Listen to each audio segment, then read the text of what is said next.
Hello everybody, welcome to computerhandle.com, and in this lecture we're going to solve two questions.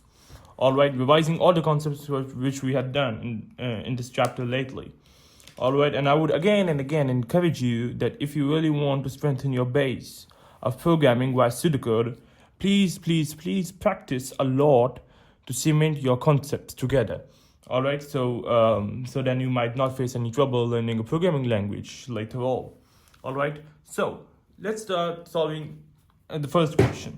All right, so the first question states that we have to enter the name, first name, last name, and then print them together. Well, that looks quite simple. In, of course, flowchart that would be very straightforward, but of course we have to do some things manually, especially variable declaration. So first things first, it's a good practice always to number down the lines, and I think that should be it. I can always add more if I want to, if I feel that I'm short on lines. All right, so it says that you have to enter your first name and last name and then print them together. So let's declare the first name and last name suitable identifier as string, and of course we not necessarily want it to be a constant because there is no use of a constant here. So, and I also if you recall, I also told you how we can declare two variables of the single letter data type in one line. All right, so let's try with that practice. So I would write declare first name, comma, last name as, of course, string. I'll actually create a line here, so the next question will start from here. All right, so declare first name, last name as string. Then we need to input the first name value. All right, so we're going to say input first name, right? And then, of course, when the user inputs first name, we can also say input last name. Now recall, if the question had stated to create in a user-friendly manner, then of course we would have asked the user in line number 2 that enter your first name. Then input first name would have come here. Then we would have told the user to input second name, where print, please enter your second name, and then we would tell the user to input their last name. So that way would either work, but there's not a necessity to be at a user-friendly manner in this question, so I just rather skip that practice. So we have these two. All right, we've inputted the first name, last name, and now before we actually print them, we have to concatenate them, which means you have to add them both. All right, however, if we add first name and last name all together, it will join the first name and last name single without any space, and we don't want that. So to avoid that, we have a special practice which we're going to implement here.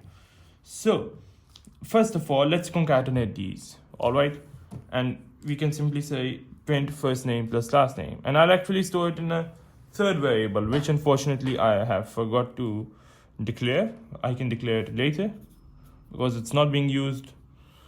Make sure that the variable or constant which has to be used is always used beneath the declaration form. All right, the declaration line. So I'll say declare full name as string. It's always a good practice to do this right after the first declaration, but it is to show you that it really doesn't matter because full name wasn't used earlier on. Already the computer in line number 2 or 3 doesn't know what full name is. We're telling it at line number 4, oh yeah, full name is a string. So we're going to assign the value full name. All right, and we're going to say as first name. All right, and of course there is no need to have double quotations because first name has a separate string value. All right, and then of course we can say last name, first name plus last name. However, I told you that we need to create a space between the two names, right? So the way to do that is to just create a blank space and put empty quotations on it, like so. So this represents a single character of space. So when it will print first name space last name.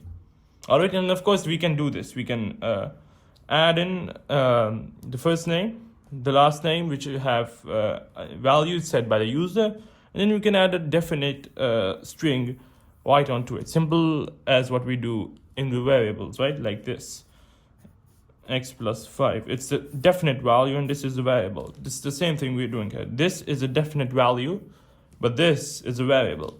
All right, and now since we have the full name, all we have to do is print full name. And here our program is declared complete. And it was quite an easy question. All right, and so the main lesson learned from this program is that no matter where you declare, it's always a good practice to declare in the first lines. But if you were to use a variable before the declaration form, that would not have been possible, because the computer doesn't know before line number 4 that full name has been declared. So it doesn't really make a difference unless the full name is to be used before line number 4. So let's now proceed on to question number 2. All right, so the question number 2 states, to create a pseudocode where user enters a number, okay, then outputs the double of it. Well, that's quite easy. However, there's a note here, and the note states only identifiers for calculations. Well, actually, I didn't write calculations. I only wrote calc. I'll write calculations. And of course, I'll complete the underline there for the sake of satisfaction. So, give this question, pause the video, give this question a go, and then come back and compare my answer with your answer. Let's see how you're really going on with pseudocode yet. Alright, so I've assumed that you've paused the video and solved the question. If yes, if not, or if you're just comparing, we're going to solve it here still. So, always a good practice to number our lines. Alright, and now we have to create a pseudocode where the user enters a number, outputs the double of it. But only identifiers for calculations, which means that if you come back here, this line is only using variables, right? It does not have a definite value. So this is eligible. However, if we say x plus 5, right? This is a variable plus a definite value, which is 5.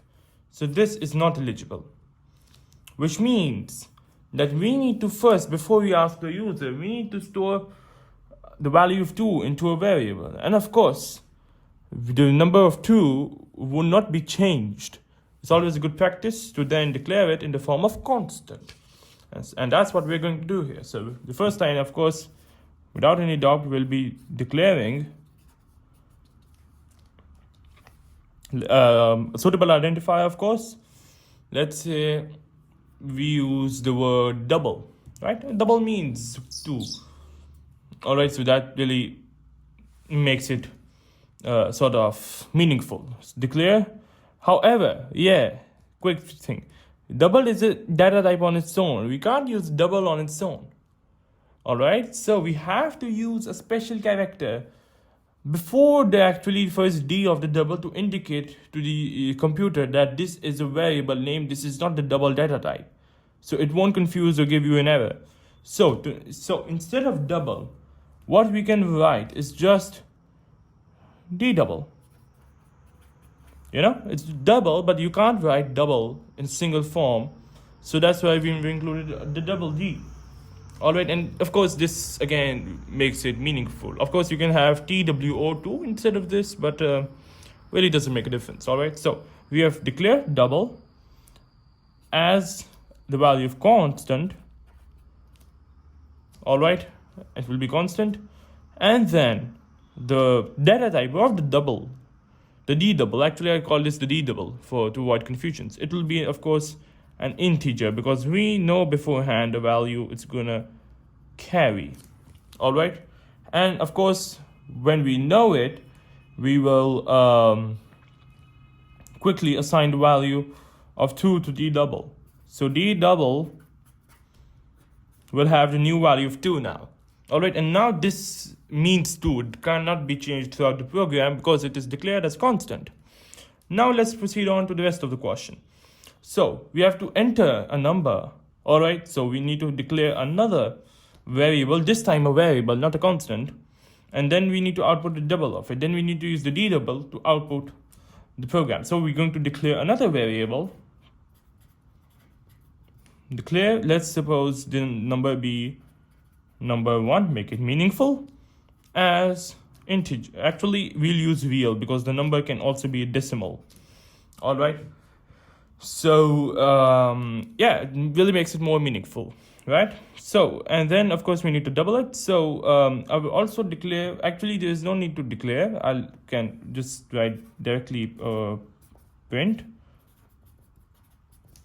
and I can say print number 1 into 2. Sorry, we can't say 2 because the question states that only identifies for calculation. So we can say print 1 times the value of d double, of course, which is 2. So we can say d double. And here's our question complete. And just take note of really how we've used efficient methods. You know, first of all, what we did was that we did, instead of declaring another variable and then assigning it to that variable and then printing it out, we probably saved up to 2 lines like this. And the practice of using creating efficient code is often considered very rewarding, you can say, in computer sciences. All right, so a quick recap of what we've done today and the lessons learned in this lecture. Declaration can come before or can come either in first line or any line later, but it has to be always before when the variable or the constant is actually being used.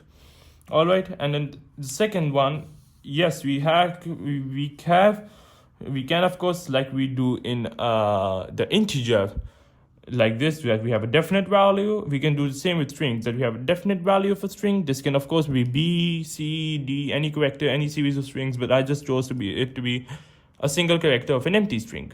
All right, of course, you can also create this as charts, character with single quotations, but to avoid confusions, I just did double quotation. All right, and then of course the first name and last name as its usual value. And here we really used the value of constant and use the knowledge of constant to fulfill the question's requirements that only use identifiers for calculations. And actually this note is taking place here, which means that we don't have a definite value here of 5. We only have the value of either a constant or a variable, and yeah, that condition is now becoming true, making this answer absolutely correct. And that is how this lecture is ended. So now in the next lecture we're going to start on with selection statements. So thank you very much for joining us today at computerhandle.com. See you in the next lecture. Thank you.